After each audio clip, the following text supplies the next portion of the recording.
Hello everyone, welcome to my talk. Today we're going to discuss whether we are making our children accept gender role based biases through their education or not. I'm just another person who is interested in dabbling in social issues with a technical perspective because I'm a software engineer.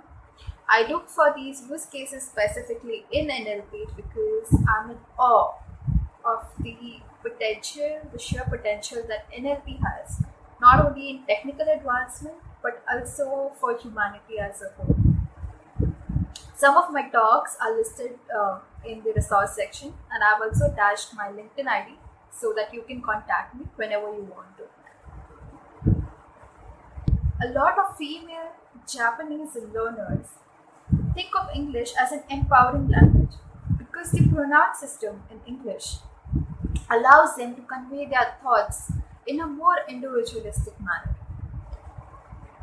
Since language forms an important part of human day to day life, it forms an important part of our education as well, which is why the content of our textbooks, the language, and the way it is conveyed is an important factor. According to a 2019 study, a lot of textbooks are rife with examples of women or female characters being portrayed as mothers or housewives, and male characters being portrayed as breadwinners. But how does one quantify something as abstract as bias? I was inspired by this project called Bias the AI, which was started by a group of programmers at the McGill University. They relied on human categorization, which is why I decided to go for NLP. Bias has an extremely broad definition, and there are multiple types of biases, which is why, for the scope of this project, I decided to concentrate on only three. Those are representation bias, stereotypes, and a culture of blame. Let's look at the first, that is representation bias. So, how do you confirm that a representation bias exists? It's a well known fact that the population ratio of males to females throughout history has always been 1:1, which is why any individual studying a particular textbook would expect the representation for male characters versus female characters to be 1:1.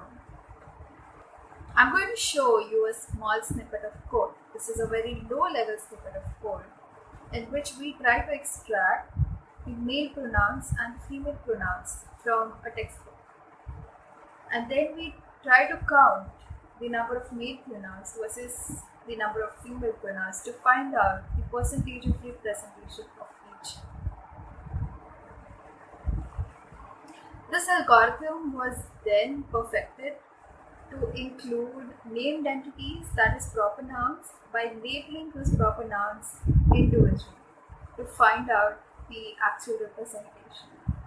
I ran this advanced algorithm on two textbooks.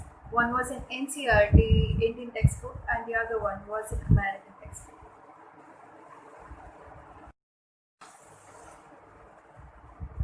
Second type, stereotypes. Now, how does one quantify a stereotype?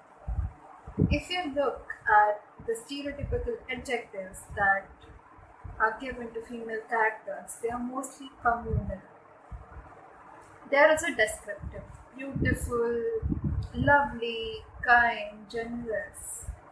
While the male characters are given more individualistic adjectives like intelligent, assertive, smart, etc. In this small snippet of code that I will now show you, what we've done is we've identified a pronoun adjective pair. And because this is a low level snippet, it's a pronoun adjective pair. We've compared the adjectives for the male pronouns to those for the female pronouns. An advanced version of this algorithm is done on two literature textbooks, and these are the results. The male characters were called adjectives like wise, interesting, bearded, serious, faithful, important. The female characters, on the other hand, had adjectives like good, lovely, quiet, happy. Last but not the least is the culture of blame. So, what does culture of blame mean? A lot of times we've seen these headlines that go like this: a woman was raped, or Mary is a battered woman. In both of these cases, you might think that the perpetrator of this act doesn't really exist, or that the perpetrator of the act is a passive element, like some sort of a natural calamity. However, the act of domestic violence or that of rape is not a passive act. The perpetrator of this act is an active participator in this act. In 2016, a South African textbook had a scenario of rape where the students of the class were supposed to victim shame the victim in order to pass the class. The scenario was as follows. It was aimed at grade 10 pupils in South Africa, and it described a girl who went to a party and drank alcohol but told her parents that she was studying at her friend's house. At the party, others pushed her into a room and closed the door behind her. She started banging on the door, but they did not open it. After she came out, she said, "This guy who was in the room with me," they had pushed her inside the room with a stranger. She said, "This guy who I was in the room with, he was so horrible, he raped me." The scenario ends here, and then there is a question for 2 marks below the scenario. And the question is, list 2 ways in which Angie's behavior led to sexual intercourse. Well, how does one quantify victim blaming? That is the beauty of NLP.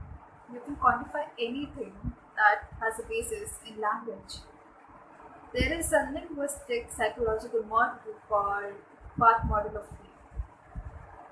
I decided to code a part of this model in order to find out if a textbook passage is blaming a victim or not. So, what is this path model of blame? The path model of blame looks a little like this. So, at the top, you have event detection. You find out if any events have occurred in that blob of text. Once you've extracted the events out, you find out if the text is implying that there is an agent that is causing this event. That is agent causality. Once you have the agent that is causing the event, you find out if the agent is the victim. That is how you find out if there is any sort of victim blaming in your text. In case there is an agent that is causing an event, the verbs that are generally used in the place of the verb here are causative verbs. Some examples of causative verbs are get, let, etc. A simple version of this patterning is coded in this example. In Angie's example, if you see the question that was asked to the students, that is the sentence that actually conveys victim blame. The event that has occurred is the sexual intercourse, and it says, list 2 ways in which Angie's behavior led to the sexual intercourse.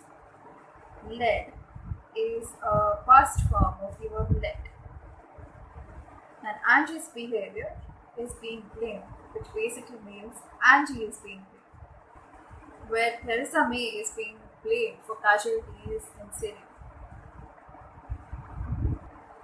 In conclusion, our textbooks are rife with a lot of biases that shouldn't actually be there. That's very dangerous, which is why I think it is time to set up some standards and measure our textbooks with respect to bias from time to time, so that we can build a healthy society tomorrow. I hope to carry on my work in this space and to find my models here and there. I hope you enjoyed this talk and please get back to me for any sort of questions, suggestions, and basically anything else. Thank you.